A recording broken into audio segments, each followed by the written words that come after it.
Mon grand-père n'avait que le certif. Mon père a été le premier Philippe à avoir son bac. Et je suis fier, par mon travail, et ça n'a pas été facile, d'avoir réussi tous les concours que j'ai passés. Moi, je dois tout à l'école publique. Tout. Et parce que j'aime l'école publique, parce que mes enfants sont à l'école publique, je veux qu'elle redevienne l'école de la réussite et du mérite. Et je veux que le métier de professeur redevienne ce métier envié, honoré, respecté, qui était celui de mes parents. C'est touchant, hein. L'enfance modeste, les parents profs, profs de lettres. L'école républicaine, le mérite, l'ascenseur social.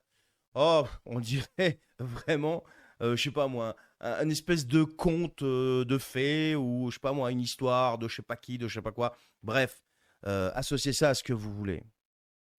Non mais franchement, c'est un truc de fou. Le problème, c'est que pendant qu'il te sert sa fable là, il oublie soigneusement de te dire ce qu'il a fait, ce mec-là. Il arrive pas de nulle part, les gars, réveille, il arrive pas de nulle part. Non mais franchement, qu'est-ce qu'il a fait quand il est arrivé tout en haut avec son ascenseur social? Eh ben on va le faire à sa place puisqu'il le dit pas. Et accroche-toi parce que le bilan, le vrai, c'est pas vraiment celui d'un sauveur, hein, comme il se prétend, hein. Édouard Philippe, Premier ministre du 15 mai 2017 au 3 juillet 2020, 3 ans et 1 mois aux manettes, 3 ans pendant lesquels il a méthodiquement appliqué le programme d'Emmanuel Macron sans broncher, sans démissionner, sans même s'opposer, sans un mot de désaccord public. Voilà ce qu'il a signé de sa main. Accroche-toi, la CSG des retraites, novembre 2017, hausse de 1,7 points pour 60% des retraités. C'est plusieurs centaines d'euros de pouvoir d'achat en moins par an. Vendu comme une mesure de solidarité intergénérationnelle. C'était ses mots, hein. Traduction, on pompe sur les anciens pour financer les cadeaux fiscaux aux actifs aisés et aux entreprises. C'est ça que ça veut dire. Et quand les retraités sont descendus dans la rue, Philippe, qu'est-ce qu'il a fait? Il a tenu bon, droit dans ses bottes, le mec. La suppression de l'ISF, première loi de finances de 2018. Remplacée par l'IFI, qui ne taxe plus que l'immobilier. Cadeau estimé à 3,2 milliards d'euros par an pour les 1% les plus riches. Le tout au moment même où il augmentait la CSG des retraites, s'il te plaît. Non mais je sais pas si tu vois la cohérence sociale du sauveur. Moi, je la vois pas, hein. Et le prélèvement forfaitaire unique, la fameuse flat tax à 30%. Coût pour les finances publiques, entre 1,5 et 2 milliards d'euros par an, principalement au bénéfice des plus hauts patrimoines mobiliers. Encore un cadeau aux gagnants de la mondialisation signé Édouard Philippe.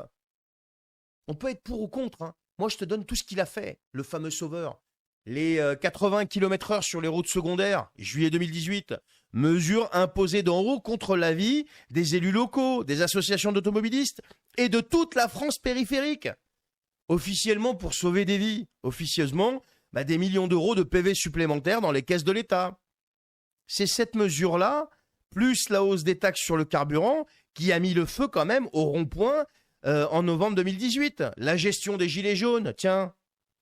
Quand la France périphérique s'est levée, Philippe a choisi la matraque et les LBD avant le dialogue.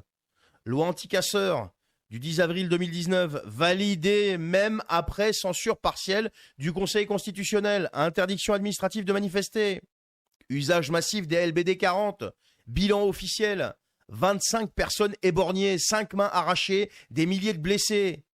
Et c'est sous Édouard Philippe tout ça.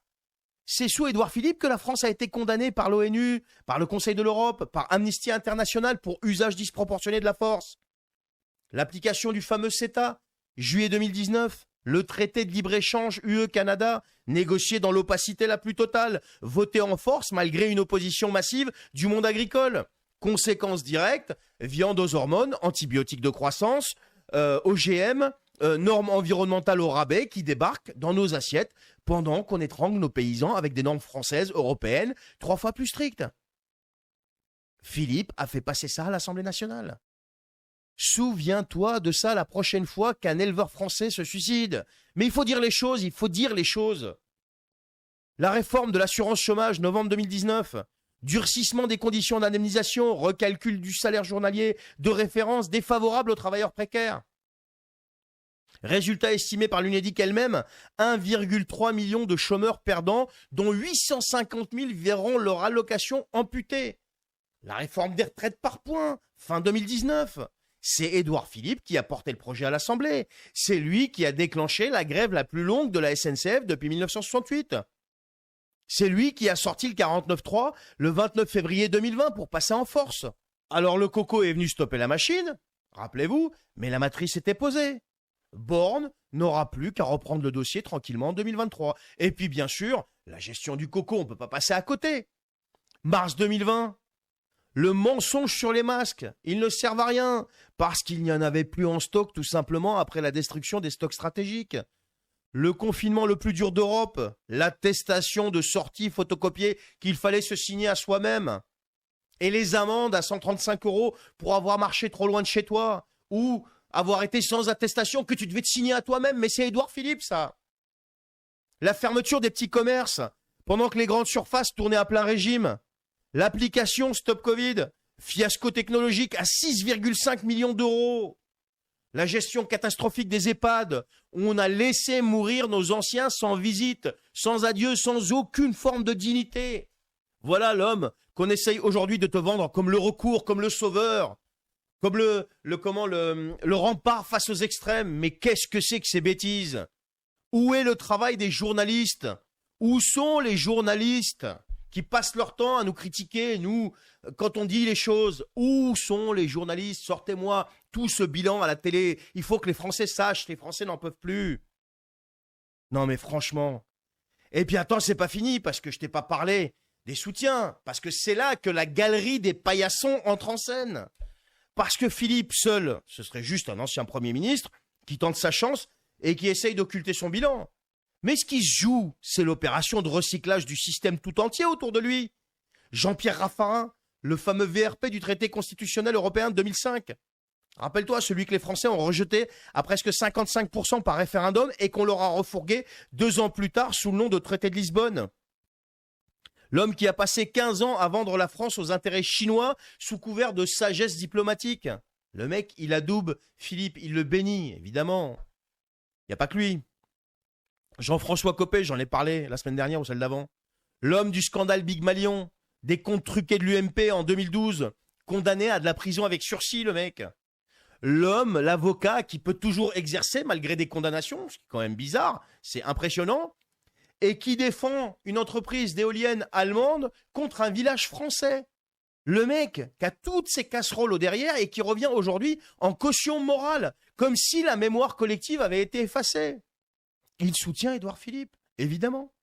Il ne faut pas oublier Xavier Bertrand, le mec qui jouait les indépendants depuis 8 ans, là, qui se prétendait gaulliste social, qui pleurait sur les plateaux contre la politique de Macron. Aujourd'hui, il s'aligne dans le wagon, pareil, Horizon, évidemment.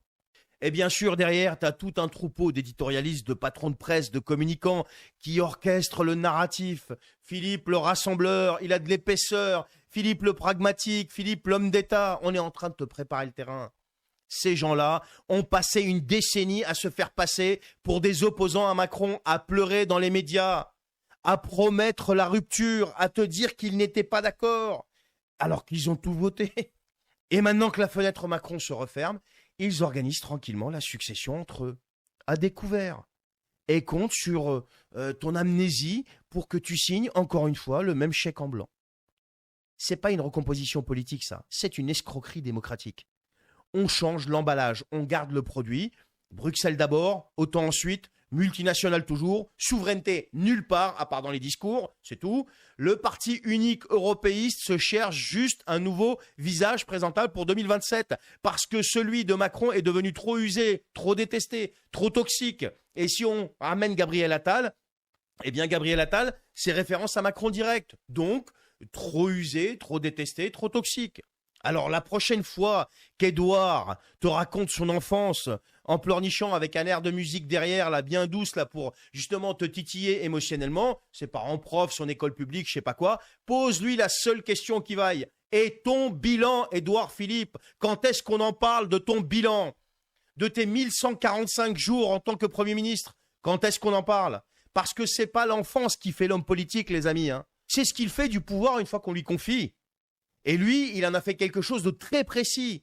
Une machine à broyer les classes populaires pour le compte des plus riches. Voilà. Charbel, tu parles comme un gauchiste. Non, je ne parle pas comme un gauchiste. Je dis les faits. Les faits, ils sont là. Parce que quand on vient taper sur les retraités avec la hausse de la CSG tout en faisant des cadeaux fiscaux, moi, ça me dérange.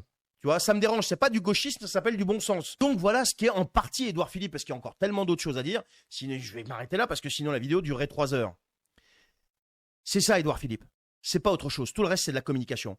Il faudra voter pour un souverainiste si vous voulez sortir de la merde en 2027. Ça s'arrête là. Un type qui va placer l'intérêt supérieur de la France et des Français en haut de ses priorités, en tête de ses priorités. C'est tout. Et qui saura dire merde à Van der Leyen et sa clique pour privilégier l'intérêt national. Ça s'arrête là. Tout le reste, ce n'est que de la communication, mais une communication que vous payez et qui vous coûte très cher. Je vous souhaite une bonne journée.